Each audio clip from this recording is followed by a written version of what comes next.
ಭಾಳ ಹತ್ರ ಅವ್ರೆ. ಸನ್ಮಾನ್ಯ ಅಧ್ಯಕ್ಷರೇ, ರಾಯಚೂರು ಜಿಲ್ಲೆ ಲಿಂಗಸೂರು ತಾಲೂಕಿನಲ್ಲಿ ಕೃಷಿ ಉಪನಿರ್ದೇಶಕರ ಕಚೇರಿಯನ್ನು ಲಿಂಗಸೂರು ತಾಲೂಕಿನಿಂದ ಸಿನ್ನೂರು ತಾಲೂಕಿಗೆ ಸ್ಥಳಾಂತರಿಸಿರುವುದರಿಂದ ರೈತರು, ಕೃಷಿಕರು, ರೈತ ಸಂಘಟಕರು ಮತ್ತು ಹಸಿರು ನಿಶಾನೆಗಳು ಹಾಗೂ ಸಂಘ ಸಂಸ್ಥೆಗಳ ಆಕ್ರೋಶಕ್ಕೆ ಕಾರಣವಾಗಿದ್ದು, ಸ್ಥಳಾಂತರ ಆದೇಶವನ್ನು ರದ್ದುಪಡಿಸಲು ಮಾನ್ಯ ಕೃಷಿ ಸಚಿವರ ಗಮನ ಸೆಳೆಯಲು ಬಯಸುತ್ತೇನೆ. ಕೃಷಿ ಸಚಿವರು ಉತ್ತರ ನೋಡಿದ್ವಿ, ಇನ್ನೇನು ಕ್ಲಾರಿಫಿಕೇಶನ್ ಕೇಳ್ಬಿಟ್ರು ಒಟ್ಟೆ. ಸನ್ಮಾನ್ಯ ಅಧ್ಯಕ್ಷರೇ, ನಾನು ಮನವಿ ಮಾಡ್ಕೊಳ್ಳೋದಿಷ್ಟೇ, ಲಿಂಗಸೂರು ತಾಲೂಕಿನಲ್ಲಿರ್ತಕ್ಕಂಥ ಉಪ ನಿರ್ದೇಶಕರ ಕಚೇರಿಯನ್ನು ಸಿನ್ನೂರಿಗೆ ಸ್ಥಳಾಂತರ ಮಾಡ್ತಕ್ಕಂಥದ್ದು ಯಾರೋ ನಮ್ಮ ಸಚಿವರಿಗೆ ಅಧಿಕಾರಿಗಳು ತಪ್ಪು ಮಾಹಿತಿಯನ್ನು ಕೊಟ್ಟು ಸಚಿವರ ಹೆಸರು ಕೆಡಿಸ್ತಕ್ಕಂಥ ಕೆಲಸ ಮಾಡ್ತಾ ಇದ್ದಾರೆ.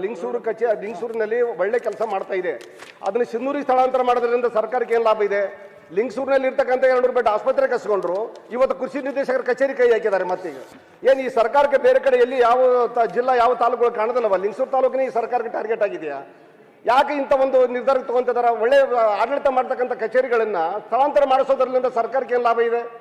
ನಾನು ಕೇಳೋದು ಮನವಿ ಮಾಡ್ಕೊಳ್ಳೋದಿಷ್ಟೇ, ಏನು ಆದೇಶವನ್ನ ಮಾಡಿದಾರ 19/8/2024 ಆದೇಶ ಮಾಡಿದಾರೆ ಸನ್ಮಾನ್ಯ ಸಚಿವ ಅಧ್ಯಕ್ಷರೇ, ಸಚಿವರಿಗೆ ಆದೇಶವನ್ನ ರದ್ದು ಮಾಡ್ಬೇಕು ಮೊದಲು ಇದನ್ನ. ಇಲ್ಲಾಂದ್ರೆ ಅಲ್ಲಿ ಸುಮಾರು 20-25 ದಿನಗಳ ಕಾಲದಿಂದ ಅಲ್ಲೆಲ್ಲ ಸಂಘ ಸಂಸ್ಥೆಗಳು ಉಪವಾಸ ಸತ್ಯಾಗ್ರಹ ಕುಂತಿದ್ದಾರೆ. ನಾವು ಕೂಡ ಅದರಲ್ಲಿ ಭಾಗವಹಿಸಬೇಕಾಗಿದೆ ಹೋಗಿಸಿ. ಮತ್ತೆ ಏನಾದ್ರೂ ಆದೇಶ ವಾಪಸ್ ಪಡ್ಕೊಳ್ಳದೆ ಹೋದ್ರೆ ಸರ್ಕಾರದಲ್ಲಿ ಏನು ತಾಲೂಕಿನಲ್ಲಿ ನಡೀತಕ್ಕಂಥ ಘಟನೆಗಳಿಗೆ ಸರ್ಕಾರನೇ ಹೊಣೆಗಾರ ಆಗುತ್ತೆ ಅದಕ್ಕೆ. ಯಾಕಂದ್ರೆ ಸುಮ್ಮನೆ ಕಚೇರಿಗಳಿಗೆ ಕೈ ಹಾಕೊಂಡು ಕಚೇರಿಗಳ ಸ್ಥಳಾಂತರ ಮಾಡ್ತಕ್ಕಂಥದ್ದು ಯಾವ ನ್ಯಾಯ ಇದು? ಲಿಂಗಸೂರು ತಾಲೂಕಿನ ಯಾಕೆ ಇವರು ಟಾರ್ಗೆಟ್ ಮಾಡ್ಕೊಂಡ್ರು? 200 ಬೆಡ್ ಆಸ್ಪತ್ರೆ ಕಸ್ಕೊಂಡ್ರು, ಇವತ್ತು ಉಪನಿರ್ದೇಶಕರ ಕಚೇರಿ ಕಸ್ಕೊಂತಿದ್ದಾರೆ. ಇದ್ರ ಅರ್ಥ ಏನಿದ್ರು? ಸರ್ಕಾರ ಯಾಕೆ ತೀರ್ಮಾನ ತಗೊಂತ ಇದೆ? ನಾನು ಮನವಿ ಮಾಡ್ಕೊಳ್ಳೋದಿಷ್ಟೇ, ಯಾವುದೇ ಕಾರಣಕ್ಕ ಕೃಷಿ ನಿರ್ದೇಶಕರ ಕಚೇರಿಯನ್ನ ನಾವು ಅಲ್ಲಿ ಸ್ಥಳಾಂತರ ಆಗೋದು ಬಿಡಲ್ಲ. ಸ್ಪಷ್ಟ ಹೇಳಿದಾರಲ್ಲ, ಕಚೇರಿ ಸ್ಥಳಾಂತರಗೊಂಡಿರುವುದಿಲ್ಲ ಹಾಗೂ ಲಿಂಗಸೂರಿನಲ್ಲಿ ಕಾರ್ಯನಿರ್ವಹಿಸಿ ಹೇಳಿದಾರಲ್ಲ ಸರ್. ಆದೇಶ ರದ್ದು ಮಾಡ್ಬೇಕಲ್ಲ, ಆದೇಶ ವಾಪಸ್ ತಗೋಬೇಕಲ್ಲ, ಅದನ್ನ ಹಂಗೆ ಉಳಿಸ್ಕೊಂಡ್ರೆ ಅಂದ್ರೆ ಅದು ಮತ್ತೆ ಗೊಂದಲಕ್ಕೀಡಾಗುತ್ತೆ ಅಧ್ಯಕ್ಷರೇ. ಆದೇಶ ವಾಪಸ್ ಪಡ್ಕೊಳ್ಳದೆ ಹೋದ್ರೆ ಗೊಂದಲಕ್ಕೀಡಾಗುತ್ತೆ. ಅವ್ರು ಅಲ್ಲಿವರೆಗೆ ಸ್ಟ್ರೈಕ್ ಅಂತೂ ನಿಲ್ಸಲ್ಲ, ಉಪವಾಸ ಸತ್ಯಾಗ್ರಹ ನಿಲ್ಸಲ್ಲ, ಅದ್ರಲ್ಲಿ ನಾವು ಭಾಗವಹಿಸಬೇಕಾಗುತ್ತೆ. ದಯಮಾಡಿ ಆದೇಶ ರದ್ದು ಮಾಡೋದು ಈಗ ಅವ್ರು ಹೇಳಿದ್ದಾರೆ ವಿಷಯ ಏನಂತ ಹೇಳಿ ಸರ್. ಇದನ್ನ ಮುಂದೆ ಅಲ್ಲೇ ನಿರ್ವಹಿಸ್ತದೆ ಅಂತ ಹೇಳಿದಾರೆ ಈಗ ಅಷ್ಟೇ. ಆದ್ರೆ ಆದೇಶ ರದ್ದು ಮಾಡಬೇಕು. ಆದೇಶ ರದ್ದು ಮಾಡಿದ ಮೇಲೆ ಮಾತ್ರ ಇದು ಮುಂದೆ ಕಂಟಿನ್ಯೂ ಆಗುತ್ತೆ ಅಲ್ಲಿ. ಆ ಆದೇಶ ಇಟ್ಕೊಂಡು ಅಧಿಕಾರಿಗಳು ಆಟ ಆಡಕತ್ತಿದ್ರೆ ಅವತ್ತಿನ ದಿವಸ ಮತ್ತೆ ನಾವು ಸಚಿವರ ಬಳಿಗೆ ಹೋಗ್ಬೇಕಾಗ್ತದೆ, ಸಚಿವರ ಆಫೀಸ್ ಮುಂದೆ ಕುದುರ್ಬೇಕಾಗ್ತದೆ. ನೀವು ಹೋಗಿ ನಾವು ಒಂದ್ ಸೆಕೆಂಡ್, ಮಂತ್ರಿಗಳೇ ಆದೇಶ ರದ್ದು ಬಗ್ಗೆ ಅಂತ ಮಾಡ್ತೀರಿ? ಈಗ ಅವ್ರು ಏನೋ ಈಗಲೇ ಹೇಳ್ಬಿಟ್ರು, ನಾಳೆ ಹೆಚ್ಚು ಕಡಿಮೆ ಆದ್ರೆ ನಾನು ಜವಾಬ್ದಾರಿ, ಅಂದರೆ ಇಂಡೈರೆಕ್ಟ್ ಆಗಿ ಹೆಚ್ಚು ಕಡಿಮೆ ಮಾಡ್ತೀನಿ ಅಂತ ಸದನದಲ್ಲೇ ಒಬ್ಬ ಹಿರಿಯ ಶಾಸಕರು. ಒಂದು ನಿಮಿಷ ಕೂತ್ಕೊಳ್ಳಿ ದಯಮಾಡಿ. ನೀವು ಸರಿ ಅಂದರೆ ನಂದೇನು ಅಭ್ಯಂತರ ಇಲ್ಲ, ಅಧ್ಯಕ್ಷರಿದ್ದಾರೆ. ಬಟ್ ಆದರೆ ಯಾವುದೇ ವಿಚಾರನ ವಿಕೋಪಕ್ಕೆ ಹೋಗೋದಕ್ಕಿಂತ ಮುಂಚಿತವಾಗಿ ಮಾಡಿ, ಅಥವಾ ಇದು ಸರಿ ಏನು ಚರ್ಚೆ ನಿಮ್ಗೆ ಹೇಳೋಕ್ಕೆ ಹಕ್ಕಿದೆ ಹೇಳಿ.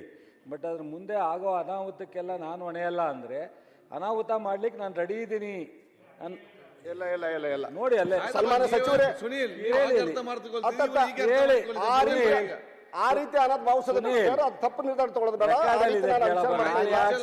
ನನಗೇನು ಒಜ್ಜಲ್ ರಾಯಚೂರು, ನಾನು ಮಂಡ್ಯ, ಸ್ವಲ್ಪ ಸ್ನೇಹಿತರೆ, ನನಗೇನು ಅವ್ರ ಬಗ್ಗೆ ಬೇಜಾರು ಇಲ್ಲ. ಆಯ್ತು, ರದ್ದಿನ ಬಗ್ಗೆ ಹೇಳಿ ಆಯ್ತು, ಆ ವಿಚಾರ ಬಿಡಿ, ಕೂತ್ಕೊಳ್ಳಿ ದಯವಿಟ್ಟು. ಈಗ ಮಾನ್ಯ ಅಧ್ಯಕ್ಷರೇ, ಆಡಳಿತಾತ್ಮಕವಾಗಿ ಕೆಲವು ವಿಚಾರಗಳನ್ನ ಸರ್ಕಾರ ತಗೊಳುತ್ತೆ. ಹಿಂದೆ ಈಗ ಹಾಸ್ಪಿಟ್ಲ್ ಹೋಗಿದೆ ಸಿಂಧನೂರಿಗೆ ಅಂತ ಹೇಳಿದ್ದಾರೆ ಲಿಂಗಸೂರಿಂದ. ಈಗ DD ಆಫೀಸ್ನ ಆದೇಶ ಮಾಡಿದ್ದಾರೆ ಅಂತ.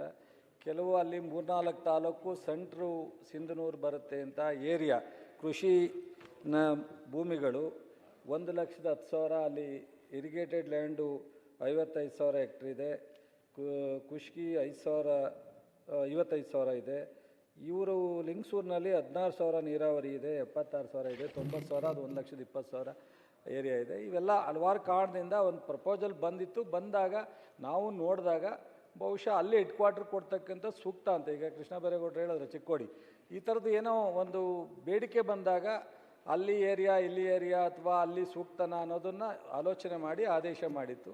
ಮೊನ್ನೆ ಕೋಡಳ್ಳಿ ಚಂದ್ರಶೇಖರ್ ನೇತೃತ್ವದಲ್ಲಿ ರೈತ ಸಂಘಟನೆಯವರು ನನಗೆ ಬೆಂಗಳೂರಿಗೆ ಬಂದು ಭೇಟಿ ಮಾಡಿದರು. ಸದ್ಯಕ್ಕೆ ನಾನು ಸ್ಟಾಪ್ ಮಾಡಿಸಿದ್ದೀನಿ. ನಾನು ಮತ್ತೆ ಅಧಿಕಾರಿಗಳಿಂದ ವರದಿ ಕೇಳಿದ್ದೀನಿ. ಸೊ ಇದನ್ನೆಲ್ಲ ಪೂರ್ತಿ ಅವಲೋಕನ ಮಾಡಿ ನನಗೊಂದು ವರದಿ ಕೊಡಿ ಅಂತ.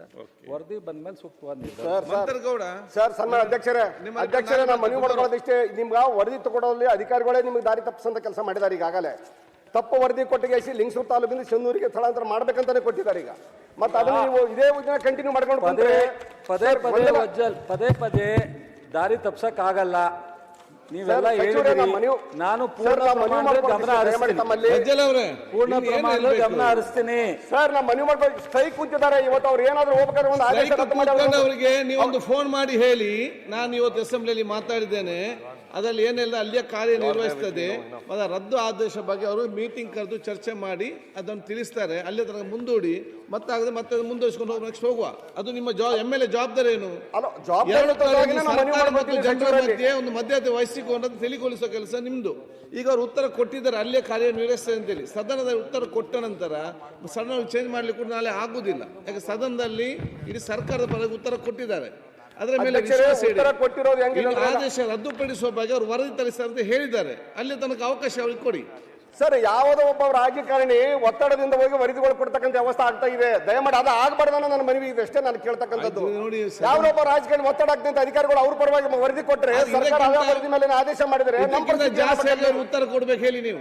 ಸರ್, ಆದೇಶ ರದ್ದು ಮಾಡ್ಬೇಕಷ್ಟೇ. ಆದೇಶ ಅದನ್ನು ರದ್ದು ವರದಿ ಮಾಡ್ಬೇಕು. ಕೇಳ್ತಾರೆ ಅಂತ ಹೇಳಿದಾರಲ್ಲ. ಎಲ್ಲಿದೆ ಕಚೇರಿ ಅಲ್ಲೇ ಮುಂದೆ ಕಂಟಿನ್ಯೂ ಆಗ್ತಕ್ಕಂಥ ವ್ಯವಸ್ಥೆ ಆಗ್ಬೇಕು. ನಾನು ಮನವಿ ನೀವು ಮಾಡ್ಬೋದು ಇಷ್ಟೇ ಮಾತಾಡುವಾಗ ಸರ್, ನಿಮ್ಮ ಕ್ಷೇತ್ರದ ಬಗ್ಗೆ ಮಾತಾಡ್ತೀರಿ, ಮಂತ್ರಿಗಳು ಇಡೀ ರಾಜ್ಯದ ಬಗ್ಗೆ ಆಲೋಚನೆ ಮಾತಾಡ್ತಾರೆ.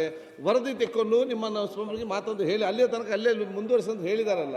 ಈಗ ವರದಿ ಬರಲಿ, ಆ ಸಂದರ್ಭ ಕೂತ್ಕೊಂಡು ನೀವು ಮಾತಾಡಿ. ಸೊ ಮಂತ್ರಗೌಡ್ರ ಸಚಿವರು ಹೇಳ್ಬೇಕಲ್ಲ ಸರ್, ಅದೊಂದು ಸಚಿವರು ನಾಳೆ ಮುಂದುವರಿಸಲಾಗುವುದು. ಮಾನ್ಯ ಅಧ್ಯಕ್ಷರೇ, ಅಲ್ಲ ಟುಮಾರೋ ಸರ್ ಮುಗಿಸ್ಬಿಡೋಣ ಸರ್, ಇದೊಂದೇ ಒಂದು ಮುಗಿಸ್ಬಿಡೋಣ ಸರ್. ಉತ್ತರ ಬೇಡ, ಉತ್ತರ ಬಂದಿದೆ ಸರ್ ನನಗೆ. ಬಂದಿದೆಯಾ? ಸಚಿವರು ಇದಾರ ಇಲ್ವಾ ಇಲ್ಲ, ಬಟ್ ನೀವ್ else is going to reply. ಸಚಿವರು ಬೇಡ, ಬೇರೆಯವರು ರಿಪ್ಲೈ ಇರ್ತಾರಲ್ಲ ಸರ್, ಯಾರಾದ್ರೂ ಇರ್ಲಿ. ಸಿ ನಾಳೆ ನೀವು ಸಚಿವರು ಬೇಕಾದ್ರೆ ಅವರಿದ್ದಾಗ ನಾವು ಕೊಡ್ತೇವೆ.